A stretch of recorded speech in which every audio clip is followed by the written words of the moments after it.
Buongiorno, dobro jutro, guten Morgen. Buondì.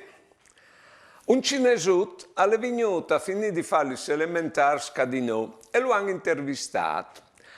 Gli hanno domandato che differenze aveva tra la nostra scuola e che aveva fatto la via.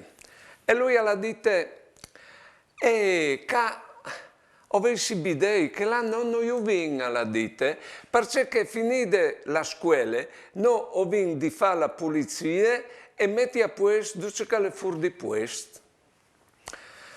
Cadino i frutti hanno i bidei che io servissi e hanno il nonno che porta il russac dei libri e magari anche la mamma che gli aiuta a fare i compiti. Potranno crescere i nostri frutti. Buone giornate e buone vite.